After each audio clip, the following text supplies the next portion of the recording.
My brother made my life a living hell, and then got my wife pregnant. Now, after our parents cut him off and left me a $3 million inheritance, he has the nerve to come asking for help. Tyler's my younger brother, and for as long as I can remember, he's carried some kind of deep resentment toward me. And no, it wasn't jealousy. If anything, he was the golden boy in our family. I was the afterthought. So he didn't have any real reason to envy me. To give you a bit of background, our mom always spoiled Tyler rotten. She made his favorite meals, did his laundry, even had me helping him with homework like I was his personal tutor. I was expected to do it just because we were brothers, but that same care or help was never given to me. I just rolled with it. I was always the more independent one. Looking back, maybe I made it worse by always helping him without asking for anything in return. He never returned the favor. Not once. He only came around when he needed something. I was a quiet, introverted kid who liked to keep to himself and hit the books. Tyler, on the other hand, was loud, aggressive, just like Dad. I've always been the type to speak my mind and say things straight, without sugarcoating. I think that bluntness made Mom see me in a bad light. She seemed to love Tyler more, and while I noticed it growing up, I didn't let it bother me at the time. Things got worse when Tyler started bullying me just for being different. He'd make fun of my height and my glasses. Sometimes he'd sneak into my room, read my diary, and then rat me out to Mom about what I'd written. When I got upset and complained, my parents just laughed it off like it was some harmless joke. But it got worse. One time, he nearly snapped my glasses in half. Another time, he put something gross in my food. He even dumped little pebbles in my cereal once. Thankfully, I noticed before I cracked a tooth. When I told Mom, she brushed it off like it was normal sibling bonding. Whenever we argued, Tyler would go straight for the jugular, pointing out my insecurities like he'd been keeping score. We went to the same school, and he knew I was getting bullied. Instead of standing up for me, he joined in, calling me names like ugly loser and hairy monkey, and even encouraging other kids to beat me up, saying I was just some worthless screw-up. One day, we got into it over something small. I can't even remember what. Out of nowhere, he told me to kill myself. That one hit hard. I usually brushed off his insults, but I was really struggling with my mental health back then. I'm doing better these days, but hearing that from my own brother was soul-crushing. Dad was always working, and Mom didn't seem to care much. She even blamed me once, saying it was my fault for annoying him. Things just kept spiraling. In high school, Tyler actually tried to set my hair on fire. I wish I was joking. And somehow, Mom still defended him, said he was just playing. I mean, come on. Who does that? Finally, Dad stepped in. He saw how serious things had gotten and even threatened to call the cops on Tyler. That was the first time my brother seemed genuinely shocked. Up until then, he'd never been held accountable for anything. Dad laid down the law and told him it was time to start treating me with some respect. Later that night, Dad came to my room to talk. I didn't expect him to be on my side. He always said how alike he and Tyler were, and well, they were.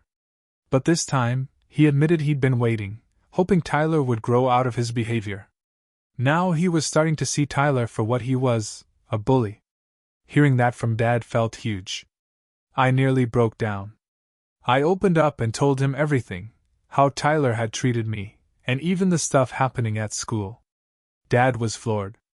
The next day, he went straight to the principal and made sure the bullies knew they'd be facing serious consequences if they didn't back off. That evening, he signed me up for MMA classes at the local gym. Told me it was time I learned to stand up for myself. I'll admit, a scrawny bookworm like me joining a martial arts class probably looked funny. But I took it seriously. I worked hard, balanced my schoolwork and training, and over time, it changed everything, my confidence, my body, my mindset. Then came another stunt from Tyler. He stole my pocket money, the cash we earned from doing chores. I'd been saving it for a while. He snuck into my room, grabbed it, and tried to ride off on his bike with his buddies. I caught him just as he was leaving and told him to give it back, He laughed in my face and said all I ever did was run to Dad for help. I don't know what came over me, but I snapped. I punched him right in the face. He stumbled back, shocked, and I grabbed my money from his pocket. Then I shoved him to the ground for good measure. He started bawling like a little kid, which was honestly kinda funny. Mom rushed outside, of course, wanting to know what had happened. When she found out I hit him, she scolded me, saying I was supposed to set an example. Tyler just stood there, smirking like he'd won. She even went to Dad and complained about how I'd lost control. Dad didn't say much at first, just asked both of us to explain. I told him exactly what happened, how Tyler had stolen the money I'd worked hard to save. Tyler tried to play the victim, saying he needed the money for a date, and that I should have helped him out as his brother. Dad didn't buy it. He told Tyler he was lucky all I did was punch him, anyone else would have called the cops. He made it clear, you don't take what doesn't belong to you. Period. Tyler threw a tantrum, probably hoping Mom would take his side again. But Dad stood firm.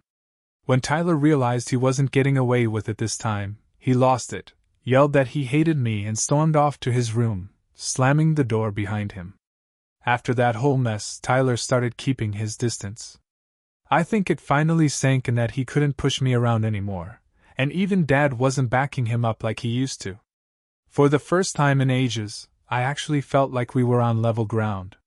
He couldn't hurt me physically anymore, so he switched to petty verbal jabs whenever our parents weren't around. And as he got older, his attitude just got worse, angrier, more short-tempered. If I asked him anything, he'd ignore me and mutter something like, "nerd," or "loser," under his breath as he walked off. If he had something to say, he'd go through Mom instead of talking to me like a normal person. When I asked her why he couldn't just speak to me directly, she'd always tell me to try to be more patient with him. I honestly couldn't tell if it was just teenage hormones or if he genuinely hated me. After a while, dealing with him wore me down. I just wanted out, wanted to move far away and start over. I begged Mom more than once to help mediate a conversation between us, something that might clear the air, but she always backed out. Said she didn't want to get involved. When I asked her what she thought about Tyler's behavior, she just brushed me off. Eventually, I got accepted into my dream college on a full scholarship. I was one of the top students, and I worked hard for it. Dad threw a little celebration for me, and even Mom looked proud for once. Tyler, though?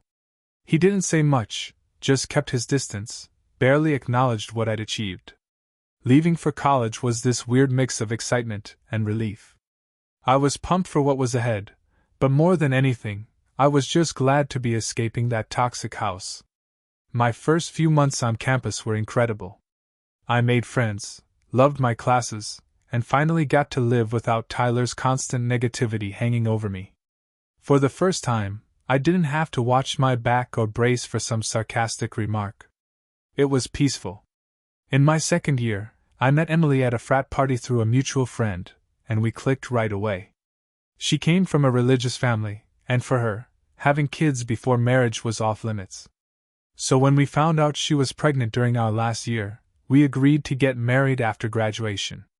The wedding wasn't huge, just close family and friends, but it was a beautiful day. Our parents were happy, and everything felt right.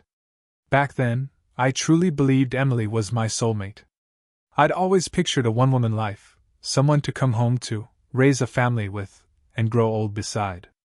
Even when other women showed interest over the years, I never entertained it. I was happy.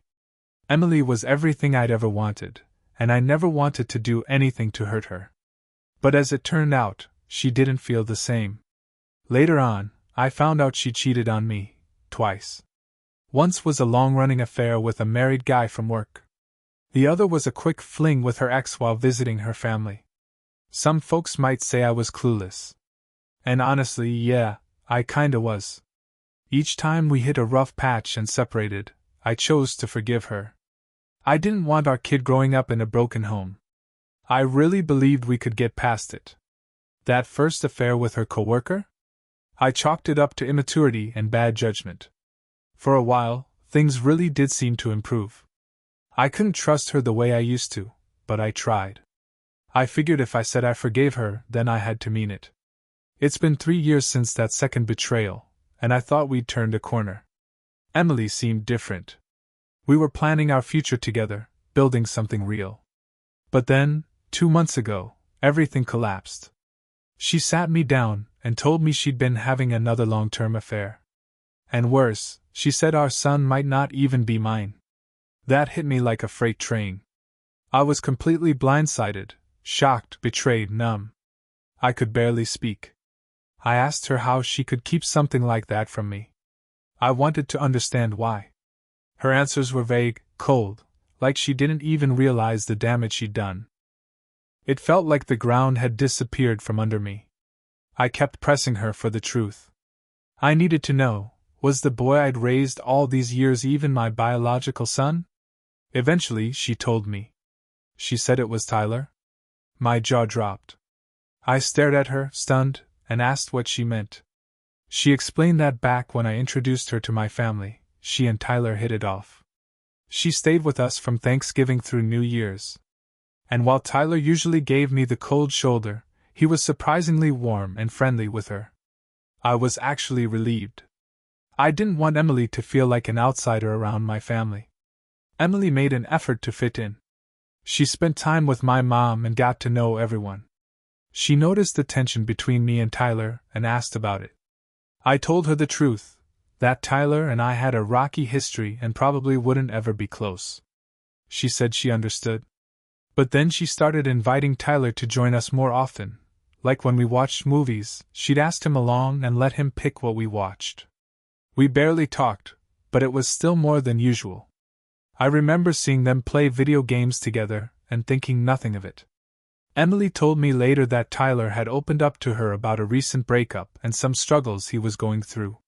They bonded over that, and one thing led to another. She said he flirted with her when I wasn't around, and it gradually crossed the line. The image of them together made me sick.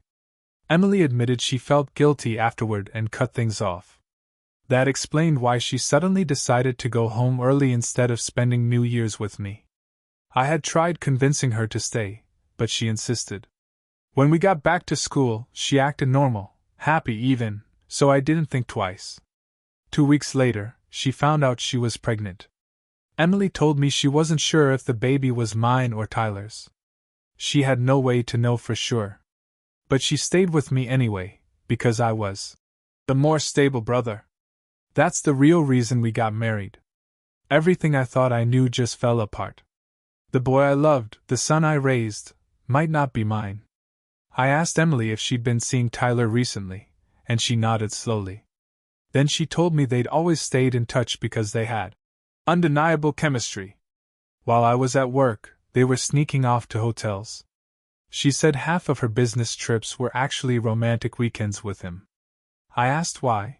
Why marry me if she wanted my brother? She looked me in the eye and said she didn't want to be the one to end the marriage. Emily told me she stayed with me because she saw how good of a dad I was to our son. She admitted she messed up and didn't know how to stop once it started. I told her I appreciated the honesty, but I was done. I was going to pack my things and leave. That's when she started crying, begging me to forgive her. She said she expected me to yell, maybe even throw something, but instead, I calmly grabbed a suitcase and started folding clothes. She followed me around, saying if I truly loved her, I should fight for the marriage. That everyone makes mistakes. When that didn't work, she switched gears. She brought up our son, said a divorce would ruin him, that kids shouldn't grow up in broken homes. I reminded her that the boy might not even be mine. That made her cry harder. She accused me of being cruel, like she couldn't wrap her head around the idea that I was actually leaving. And honestly, maybe part of it was on me. I'd let too many things slide over the years. I did love her, but thinking back, maybe it was more about the life we'd built, the fact that we'd been together since college and had a child. She kept saying it wasn't too late to fix things. But I'd hit my limit. I didn't have the strength to pretend anymore.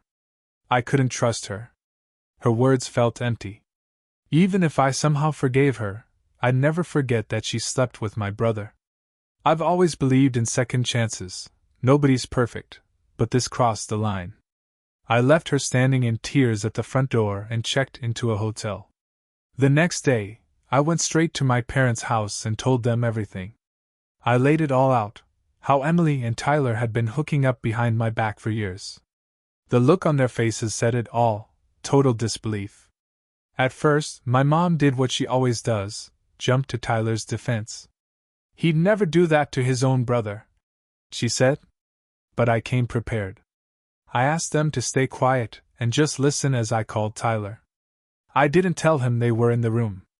I wanted them to hear the truth for themselves. When he picked up, I went straight to the point. I confronted him about the affair.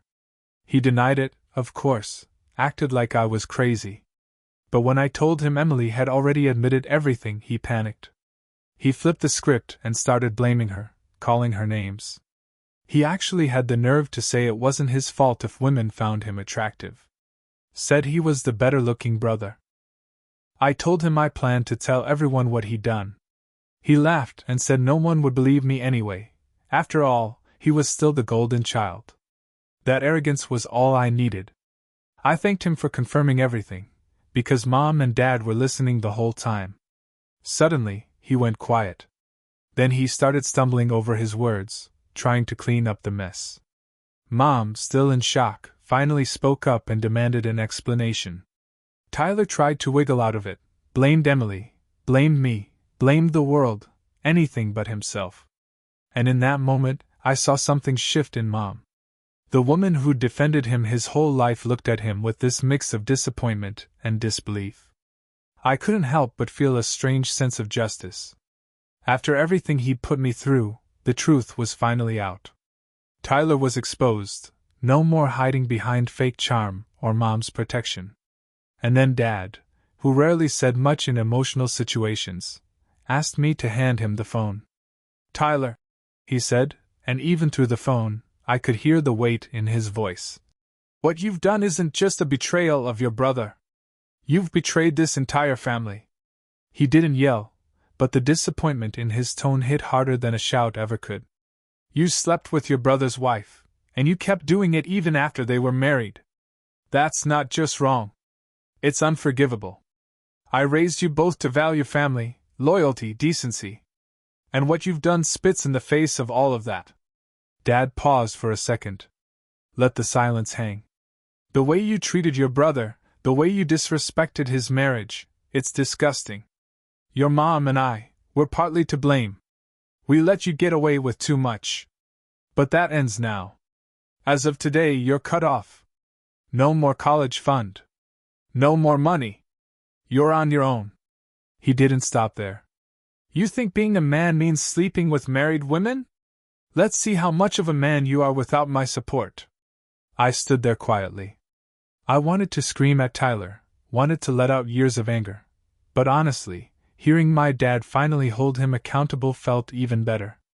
After everything, this was the vindication I never thought I'd get. Mom, to no one's surprise, tried to soften things, still clinging to the version of Tyler she'd always protected. But Dad wasn't having it. He ended the call and shut down any further excuses. Afterward, Mom came over and hugged me. It had been a long time since she'd done that. There wasn't much said between us, but in that moment, I felt something I hadn't felt in a while: support. Even in all the chaos, that simple hug meant a lot. Mom apologized for not believing me all those years. My 15-year-old self could have never imagined this, being embraced by my mother and finally vindicated. It was surreal. Not long after that, Dad helped me find a solid divorce lawyer. Emily and her attorney tried to play dirty, pushing for alimony since I made more than she did. But the affair, and the paternity test, pretty much destroyed her case. That test confirmed it. The child I'd loved and raised wasn't mine. It was Tyler's. Hearing that, it hit harder than anything else. Harder than the affair. I was heartbroken. Furious. I'd poured my love into that boy, only to learn he wasn't even mine. Still, I tried to hold it together. Emily begged me to keep visiting our son, saying he didn't deserve to suffer for what happened. but I just couldn't. Every time I looked at him, I saw Tyler. And I hated it. After the divorce was finalized, I got a place of my own, a small bachelor pad. For the first time in my adult life, I was living alone. I'd married young, so I never really had that phase of independence. But being on my own suited me. I adjusted fast and actually enjoyed the freedom. Then, a couple of weeks ago, Dad called me. Said he was thinking about updating his will. He told me flat out, he didn't want Tyler to get a dime. And once my dad makes up his mind, there's no changing it. Tyler tried to smooth things over. He showed up at our parents' house, begging for forgiveness. But they didn't let him in. Even Mom, who always gave in to his tantrums, seemed done. I'm sure it was harder on her than she let on, but she stood her ground. Tyler never once texted me. No apology. Nothing. He wasn't sorry for what he did, he was just upset about getting cut off. Dad said he was leaving everything to me. To make sure Tyler couldn't contest it later, he planned to leave him exactly $3. I was stunned. My dad had worked his whole life, saved every penny. Between his assets, retirement, and life insurance, it was nearly $3 million. The only condition? If Dad passed before Mom, she'd stay in the house, but the ownership would transfer to me. I was totally fine with that. I'd take care of Mom, no question. Somehow, Tyler got wind of the will. Since our parents wouldn't talk to him, he reached out to me yesterday, called me out of nowhere, trying to patch things up. He told me he was struggling with school. Emily, after learning he was the biological father, had started hounding him for child support. He was broke, couldn't find steady work, and needed help. He wanted me to talk to our parents, to help him start over. I laughed. I told him I was done. That he should have thought about consequences before hooking up with my wife and knocking her up. He fired back, said I was being unfair, and that Emily shared the blame. I told him, yeah, she did. That's why I divorced her. She was his problem now. Not mine. So no, I wasn't about to play therapist while he whined about the mess he made. When he tried to raise his voice, I cut him off. I reminded him that he was no longer the family favorite. He was the black sheep, the guy who slept with his own brother's wife.